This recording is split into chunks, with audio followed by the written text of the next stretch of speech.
Intergeneric. Hey guys, welcome back to another episode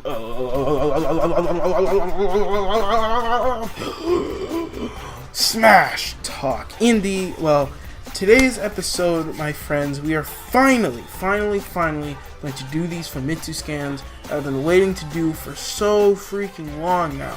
Oh my god. I am so excited to finally be doing these Famitsu scans, man. You guys have no idea. So as you guys know, the past couple days, a Famitsu scans, there were 3 in total that I'm going to cover this episode. So this may be a long one. But we have Sakurai's Smash is Special podcast interview that he did. That was all the way, as you can see, on June 21st, 2018, which is wild. And recently, I think a couple days ago, there's another thing here where we have on Nintendo Everything that explains kind of some other stuff that was in the thing. I don't know the difference. I haven't heard anything from these two sources at all. So this is going to be a first look for me and a first look. I don't think it's gonna be a first look for you guys, but I don't know. Just in case, if one of y'all see this, hi, how you doing? But anyways, we are going to be getting into things here, and we are going to be starting with the Smash is Special Part 1, since I was the oldest, all the way back in June of 21st. If you guys don't know, I had family over, I couldn't record. That's basically just things. Also, want to give a quick shout out to not only Source Gaming, but also Nintendo Everything. I'll put links to these two websites in the comment section below, or in the description below, so go check them out yourself if you want. But in any case, let's get into things. So first off, we have Smash is Special Part 1 Volume 557. So on June 13th, we've unveiled a lot of information about Super Smash Bros. Ultimate. I often doubt myself while working on the game, questioning whether we can really release it within the year. The first proposal was completed in December of 2015, back while we were still working on DLC with the previous title. So if you guys didn't check out my last video, I had a thing. I had a segment of the video where I was talking about Nintendo being in Smash Brothers. And one of the things I mentioned was that the Mother 1 got ported onto the Wii U in 2015. I think it was like April or something.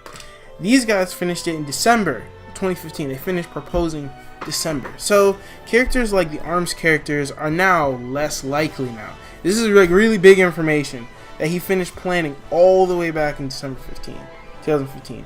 Back while we were still working on DLC of the previous title, it wasn't until later that I assembled a team and began development of this new title in earnest. So, if you guys couldn't, put 2 and 2 together, Sakurai speaking right now. Cease your speaking, Sakurai speaking. Anyways, many of you are likely already aware, but the concept for this entry is total inclusion. Everyone is here. Yeet skeet. Every single fighter that's ever appeared in the series is back and better than ever, ready for you to take into the fray. Talk about a deal. Honestly, though. Alright, being able to include every fighter is a real luxury, and knowing that the opportunity doesn't knock twice, I seized the moment and twisted some R's to make this dream a reality. Thankfully, the folks at Nintendo agreed to help despite the risks involved. I'll delve deeper into that topic in part 2 of this article. This time I'd like to discuss the overall concept of the project, as well as a few key elements. So, I was going to say something, but I'll just say it in part 2 when it comes to it. Maybe I'll just say it now. I think maybe what Sakurai means by that is maybe Snake. And he was trying to get Snake in the game. Had to do some deals with Konami, but it is what it is. We had a choice between completely overhauling the game system and feel, or working off of what we had established in the last game. We ended up going with the latter. If we went with the former, we might have ended up with only a third of the fighters we have now. Plus, when you think about it, the roster, to be honest with you, Smash 4 is a beautiful game. It is definitely one of the most beautiful games on the Wii U. So just making it even more pretty and putting in, increasing the light engine, because the light brightness, textures and whatnot, they look amazing. Shaders and all that jazz, they look literally amazing. So with that being said, I can totally see why Sakurai would go with the latter. And it would just be more characters. It just means more. Would you trade more characters for better graphics that really that you can just upgrade from the previous game? It is what it is, but I mean, you know, it is what it is, whatever. But anyways, it is if we want the forum at end of the third. Now, had we gone down that route, surely some fans would have complained and said, "I prefer the way it was last time." I can imagine Sakurai doing the voice. We'll have to face that decision again someday, but I decided that now was not that time. Yo, shout out. That said, I still increase the overall speed of the game, but only by an amount that wouldn't be alienating to people unfamiliar with Smash. It's referring to Melee here. After all, we haven't seen a huge influx of brand new gamers like we did when the Wii was released, and the on-screen movement is just easier to follow on Switch than it is on Nintendo 3DS. Facts. Because of a bigger screen. For example, the knockback speed has been increased. Even when launched a short distance, a character will fly off very quickly, then suddenly slow down. Reducing the time while incapacitated has helped improve the flow of gameplay. I wanted to include this change in previous entries, but I gave up because it was so easy to lose track of your position, especially on the 3DS. I've also increased fighters' initial jump speed, reduced aerial landing lag, and made a slew of other changes that will accelerate gameplay without making the game itself too hardcore. Interesting. This is kind of wild. Not gonna lie. So Sakurai is planning to do this kind of stuff from the very beginning. I'm assuming ever since maybe Brawl or so. But it would just been too discombobulating on that platform, and the Switch is the best one to have that kind of stuff on, I guess. It is what it is. Zelda's new design based on A Link to the Past. As you guys already know, A Link to the Past, Breath of the Wild, and freaking... What was it? What's the name? Ocarina of Time. There we go. Ocarina of Time Ganon. That's hilarious. Alright. I've also increased the amount of damage dealt in one-on-one matches because there are fewer opportunities to strike your opponent in comparison with free-for-alls. I think this should help improve the pace of two-player matches. I've decided to limit the number of fighters initially available to the original Nintendo 64 roster. This will keep the process of unlocking new characters fun and exciting, but I suppose it's a bit of a hassle in comparison with other fighting games that allow all players to fight under the same conditions at the get-go. I think he was addressing the problem that a lot of people had. I remember when the Wii U version first came out, a lot of people were like, I don't, because I was one of those people. I was like, I didn't openly complain, obviously, but I was a little disappointed with how many characters were just not, like, we didn't know about. Like, we weren't left surprised with much. And I think that's not really Sakurai's fault. That's the ESRB leaker's fault, because if I'm being honest, yeah, it's the ESRB leaker's fault, if I'm being honest with you. And it sucks. I hope that next time, I hope that someone doesn't spoil the entire roster, you know? I like myself a good leak because it has discussion, but when a leak is real and it had that much information packed into it, that's just lame, if I'm being honest with you. That's just lame. Straight up lame. But I don't know. That's why I like leaks but hate them at the same time. It's just it's but anyways, the point is, when a lot of in the Wii U version, a lot of characters, you just had from the get-go. So I think this kind of improves the adventure of it. Plus, I like this mode. I know some people complain like, it's gonna take you too long. But I mean, think about it. You only have to do it once, and once you do, you have all the characters unlocked. I don't know. I don't really see an issue with it, as long as the ways to unlock it aren't, sit on your head, spin 3 times while singing Figaro while eating ice cream. It's nothing impossible to do. But I'm assuming, obviously, since this is a casual fighting game, it's not gonna be something ridiculous or anything like that. I don't think so. Although I think it would be cool to, like, for example, like Mewtwo. I remember how you unlocked him in Melee was to leave the game on for 24 hours. That'd be cool if they brought something like that back. I don't know. I think that'd be dope. But anyways. Okay, so we got this. Personally speaking, I find that when I pick up a fighting game, I often put it down before I get around to playing all the different characters. The more characters there are, the more that get untouched, and the less strategic things become. So it's hard to say that simply adding more characters is a flawless idea. However, Smash is a character-based fighting game, and there are plenty of players out there eagerly awaiting the opportunity to play as their favorite character. I wrestled with this problem quite a bit while deciding whether to include one. Well, The thing about it is Smash is such a weird example because a lot of characters are brand spanking new. However, when it comes to Smash Brothers, its drive is its characters. And its colorful cast of Nintendo characters beating the crap out of each other. That's the drive of it. So the more you add, honestly, it's the better. But anyways, take racing games for example. Rather than allowing players to use any car from the very beginning, I feel it more enjoyable from a gaming perspective to have players earn winnings from races and purchase new models that way. This type of game enables players to develop a strong attachment to the cars they acquire. I've included a similar process in Smash by which each unlockable fighter is obtained. Collecting every model in driving games is merely a dream for most players, but rest assured, I won't be doing anything quite that difficult. I've come up with several methods for unlocking fighters, so it should be comparatively simple. A few other remarks. Players now select the stage before selecting the characters. This allows them to consider a fighter's compatibility with the field of battle. If you set rules so that the loser picks the next stage, this makes for a fair competition. So I think he's just addressing competitive stuff. I mean, they do that anyway in the competitive scene. So, I mean, it is what it is. All the stages feature both Omega and Battlefield versions. Their respective size and shape are exactly the same for each stage, so players are free to duke it out to their favorite tunes in the environments they love. Lit. The amount of stages, music, and items included is greater than ever before, but I suppose that goes without saying. All the stages and items have been remade from scratch and vastly improved. I could go on, but it might be easier for you to simply watch the Smash presentation from E3. See you next time. You can really tell Sakurai is so excited to talk about this game. You can tell he was like holding on to his nutsack, just not freaking holding on to, well, like closing his mouth, you know, like this. And then like when Nintendo finally gave him permission to reveal stuff about his game, he was probably so giddy. I mean, this dude came to E3, the last tournament, and he wanted opinions for everybody. You can tell Sakurai's excited. That's why I love it, man. That's why I love Smash Brothers and what it does. Anyways, next up we have Smash Special Part 2, Volume 558.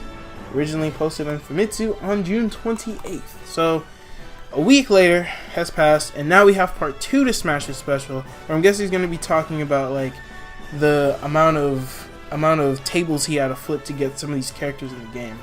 But anyways, last time I talked about Smash Bros. Ultimate. Continuing on that discussion, this time I'd like to talk a bit about the game's development process. Woo! I love this stuff. I love behind the scenes stuff, man. It's so exciting. As with Smash for 3DS and Smash Wii U, we contracted Bandai Namco to handle the development. Oh, nice. Oh, okay. I've relocated to their offices and commute there every day. Oh, really? Oh, cool. The core team is comprised of staff from the previous projects, and a lot of new people were added, so the whole team is hard at work. It takes several hundred people to create such an enormous amount of content. Facts. With the exception of how Laboratory continued to work on Melee after Smash 4, the studio and team for each game has always been built from the ground up. This means that it usually takes a considerable amount of preparation time. This time, however, Bandai Namco is coming back, which is a huge advantage. This is one of the reasons we are able to bring back every single character. I feel like because Bandai Namco is helping them so goddamn much, I feel like they should have a character revealed for them. I feel like Bandai Namco deserves a second rep. Like, I'm gonna be honest with you. The fact that they're going all these lengths, dog, it's crazy. I've been hearing a lot of different interpretations, so I would like to take this opportunity to clarify my own stance at this point. Oh shoot. Smash is one of Nintendo's premier titles. Even though Smash doesn't put out a lot of merchandise besides Amiibo, Smash supports a lot of other games, serving a sort of promotional role. In addition, since it's a huge collaborative project, it exerts a large influence on other titles. So, there's always the possibility of another Smash game being released, and it's possible there might be a Smash someday that I'm not involved in. However, I think that everyone is here is something that won't be repeated.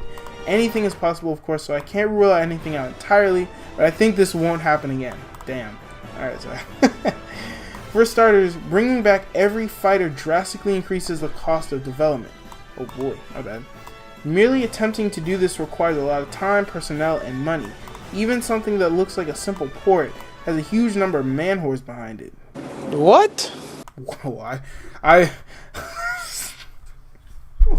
oh, god damn it. I read that wrong. I said man-whores. Man-hour. Oh my god. Anyway, God damn it. Moreover, in the case of Smash, we can't simply create whatever we want.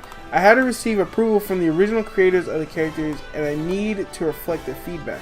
If this feedback differs from the direction we've taken with the character in Smash, then it's our job to reconcile this disparity no matter how much time or energy it makes. Contractual agreements and other legal issues can also make development exceedingly difficult.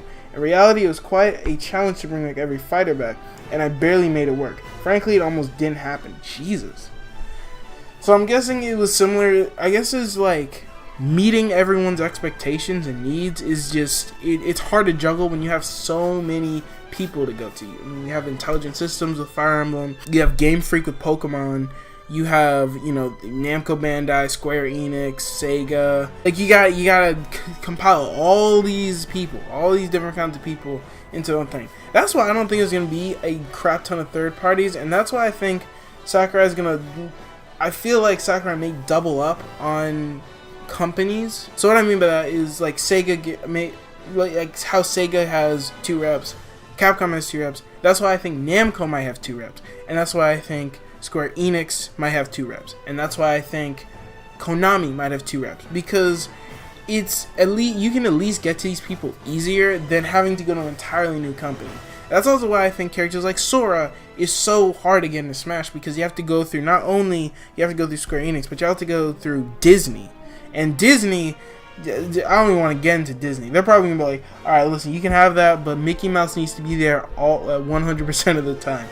It would be so stupid, but it is what it is. And yes, I know, from a fan's perspective, more fighters joining the fray is a given.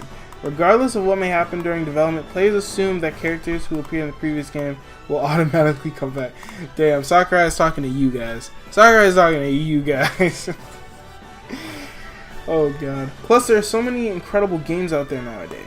From a creator's point of view, I often wonder how many teams can create something so astounding. Yet these type of amazing games aren't sold at a premium, but rather for roughly the same price that they've always been. Even though there's a big difference between idealized expectations and reality for us creators, we need to have the right conditions and the right opportunity to bring those dreamlike goals to life. Yo, Sakurai is speaking facts right now. Basically, Sakurai is saying, hey, listen, you guys need to shut up, okay? With all these, oh, I want this character, oh, I want that character, I want Goku, blah, blah, blah. Like, listen, I'm doing the best I can, alright? Just shut up. Cease your speaking. Let me handle things. If I can get the character in the game, I can get the character in the game. But if I can't, I better not see any more hate mail. Like, that's what I'm saying, dog. Like, you guys need to, people, I feel like people, not even y'all, I'm not even talking to you guys specifically. I'm pretty sure you guys respect Sakurai and his wishes. But there are lots of people out there, lots of assholes out there, that just slay Sakurai's name and be like, oh, because I didn't get my specific character that I wanted in the game, that means I can complain. Yada, yada, yada, blah, blah, blah. Like, dude, you gotta be grateful for what you have. It's just one of those things, you gotta be grateful for what you have. There are 60-something characters in this game. 65-something characters in this game, dog. The fact that, like, all these characters are able to come to fruition is wild. And this is, like I said, like Sakurai said, biggest crossover of all time. So, when you think about it, you can't be mad at him for it, because he's doing the best he can. And he's only one guy, guys. He's only one person. Obviously, he has other people to help him. Yeah, obviously. But at the end of the day, Sakurai is the director for this series. And I know he's not having as much time, but he still has to meet up with people, talk to them, and come up with contracts for the characters and whatnot. So, I don't know. It's just one of those things where it's like, listen, I understand maybe your character that you wanted really badly, didn't get in the roster. But be grateful for all these other 60 characters that is in the roster like that. Anyways, though, so next up, if we kept the previous developed team intact, we could build upon what we learned from the last title rather than starting from square one. If we developed for a single platform this time, we wouldn't have to change the architecture between handheld and console. We already have all the assets from the last title, and the timing feels right. If the dream is to bring back every fighter, all we need to do is reach out and grab it. If now's our chance, we've got to take it. Sensing that this is the opportune moment, I went forth with the plan to bring everyone back. Yo, shout out to Sakurai, dude. But whose dream was it? Well, the fans, of course. There are many Smash fans out there, and I've always tried to meet as many of their expectations as possible, which is literally impossible, so I mean, it is what it is. Every so often, people will tell me that I should work on other projects besides Smash. I interpret this to mean they have faith in my ability to create something fun and unique, and I appreciate it. However, Nintendo is the one who decides to make Smash, and if they ask me to oversee its development, then I feel obligated to make it my top priority regardless of consequences. Yikes, dog. That's a big yikes. Anyways, I've been tasked with directing this dreadfully expansive project. There are a few jobs that I will wear you out like this one. That said, working on Smash is far from a given. If you were to ask if I felt stuck in a rut continuously working on the same series, I would have to disagree. It takes a lot of ingenuity to come up with a way to implement seemingly impossible characters into the game. There's also a certain prestige that comes with handling content from so many loved ones. There are a ton of new and interesting games out there, but Smash is truly unique. It's different than simply spitting out a sequel. It's a project that can only be made with cooperation and consent of many different people. Smash is special. Oh man, I gotta give it up for that one. I gotta give a freaking clap in chat for Sakurai, guys. Can we get some claps in chat? I'm not streaming. What am I talking about?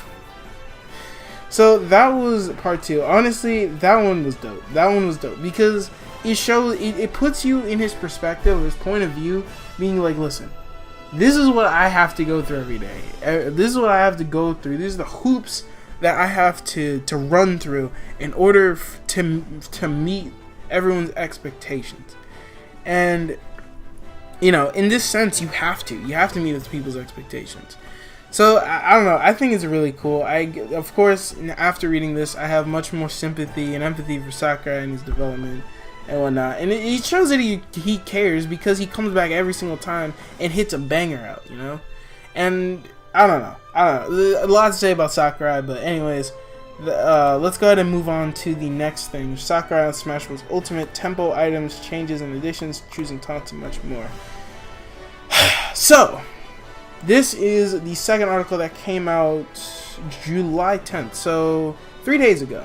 So this one is fairly recent, so that's dope. A few minutes later. Okay, so bad news. I completely missed a page here. That was the second page. Oh god, I'm so dumb.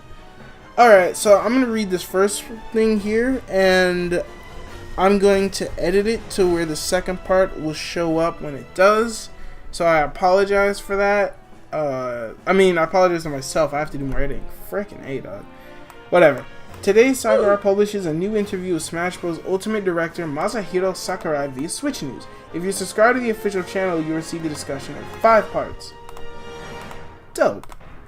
We have the full transcript from the interview below. In it, Sakurai discusses the increased tempo, why items are in the series, changes and additions, how he chooses taunts to be in the game, the additions of Inkling and Ridley, and much more. Alright, time. Thank you for your time, Mr. Sakurai. Let's start with a question that may help people who are new to Smash Bros. Can you describe what the game is and what you feel the main appeal of the franchise is? Fighting games have a lot of advanced players playing them, so it might seem a little intimidating.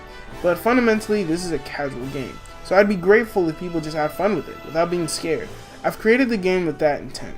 How was your approach to this game different than your approach to the past Super Smash Bros. Games?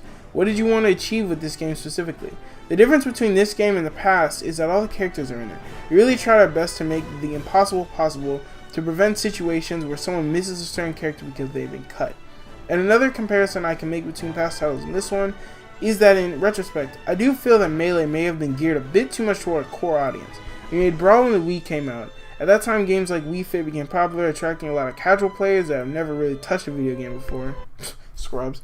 So we lowered the speed a bit so that those characters can enjoy the game as well. For the Wii U and 3DS versions, it was on a portable device, so there are parts of it where we made specifically to increase playability on a portable device. This time the screen is easier to see than the 3DS version, and it's not just people who are used to playing games. So we focused on bringing up the tempo of the game. I think that sort of covers the characteristics of the series. Well, that's interesting.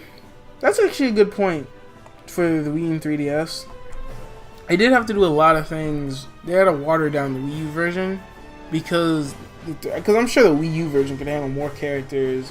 They could have handled Ice Climbers coming back, all that jazz. But it was for the 3DS, so people didn't feel like they were getting gypped. How would you describe the overall pace or speed of the gameplay? It's more the sense of tempo than speed. For example, when a fighter is launched, by increasing the launch speed to a certain extent, the fighter quickly then becomes controllable. By slightly reducing the time the fighter can't be controlled, we are aiming for a well-paced gameplay experience. We are aiming to make improvements here and there, like reconsidering buttons, allowing short hop attacks by pressing buttons simultaneously, etc. to make the controls easier, but at the same time keep a good tempo. What a legend. Items have always been a big part of Smash Bros. What goes into designing new items, and what do you think items add to the franchise? The fact that it's in a fighting game, it's usually a given that the more skilled player wins. There's just 2 players, no random elements, and it works. But when you have things like items, players who would normally lose can sometimes win. In order to sum up the shuffling nature or this sense of randomness, I think items become necessary.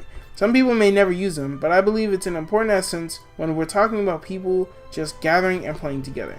So I'd like to continue to include them in the future. That makes a lot of sense, you know. When say you're, because I have a little brother, you guys know. His name is Miles, and the thing when we play is obviously he's not. I'm the better player, in this sense. I'm not saying I'm good, but I am the better player in that sense. And with items on, it makes it just random. With items and stage hazards and all that, it's just whoever wins, and it is what it is. So I can completely understand why he has items. Obviously, taking them out is just you have the option to turn them off. So why would you? So yeah, it is what it is. Can you tell us any specific details about the new fighters? Any tips for making the best use of the different playstyles? Get good. I think both Inkling and Ridley, each for their own unique reasons, are very different in a one-on-one match and in a 4-player match. A unique feature of the Inkling is the ability to increase the damage dealt by inking their opponent. This means that in a 4-player match, there are those who have been inked and those who haven't, so you'll need to think about who to target and how long this will effect will last. But in a one-on-one match, the opponent is obviously inked, so you don't really have to think about those things. Ridley has a down special that deals massive damage in one hit, provided you hit them with the sweet spot, but it's actually pretty hard to hit in a one-on-one match. But in a 4-player match, it sometimes just works. Ridley is shaping up to be a character where the action you take based on the situation around you becomes an important factor. I think it's fine to decide what a character's forte is, or what kind of strategy to use with them based on your fighting style or likes and dislikes. But I feel that to have characters that are completely different, not only by themselves, but also depending on the number of opponents that are facing, is deep. Deep. What was the thinking behind slowing the action down and zooming in when someone gets hit very hard? Within the dev team, we've been calling it the special zoom and finish zoom. Whoa. Special zoom is something that occurs when a special move that does a lot of damage, like the Falcon Punch, hits in something like a one-on-one match. There's also the finish zoom. This happens when a flash of light, when, for example, a hit against the last person in a stock match looks like it's going to end the match. There's an issue with Smash where the fighters are small, but in a game where the camera needs to be constantly pulled back, and as a result, the impact and intensity of the characters diminish. So we were trying to come up with a way to create that feeling of nailed it by zooming into a character where possible and creating an effect that just feels good. While the zoom effect mainly happens in one-on-one matches, when it won't really get in the way of the match, there are times it happens even if there's someone moving off screen, like for final smashes. There's some fun to be had in predicting your movements off screen, so we left it in. Oh, okay. So, now we're going to go to the second page. Very interesting. Another change was adding slowdown to repeated dodge rolls. Can you talk about that? Yes. There are times when continuing to run away becomes advantageous. I think there are times when, for example, you can take the win by just being evasive with a fast character in a time match. Sonic. Anyways, since this is a game about characters and at the same time an action game, we can't really lower the stats of a character during those times. But I think we can have penalties for a certain level of timid gameplay, like using dodges repeatedly. Having someone just dodge repeatedly is not fun, right? I like to add penalties as much as possible to plays like that. Yo, Sakurai in the lab right now, dog. How much you want to bet Sakurai was on For Glory, and he saw Little Mac? He's like, all right, no, this needs to stop. It's time to stop, dog. It's time to stop. So you're telling players to fight rather than run. I wouldn't go so far to say fight, but I want to do something against passive gameplay. It'd be great if we can make these kinds of decisions for more types of situations, but the more we do this, the more we end up leaving out fingerprints, resulting in it being unfair. So we decided to make the conditions very clear and add this penalty for the dodges. Yo, lit. In this game, there are new control options, the jump plus attack buttons that does automatic short hop aerial attack. Those are the things behind this edition. How do you think players will use it? Okay, I feel that when it comes to techniques in games, the harder it is to pull off, the more it leans towards a core audience. For example, in the past, we had a feature where pressing the R button can cancel out your landing lag, but since we removed... I think he's talking about wave dashing. I think so. Oh wait, is he talking about L canceling? I think so. Alright, whatever. But we've since removed this. The execution is simple, but how you implement it has depth. The short hop attack, which is usually hard to pull off, is an example.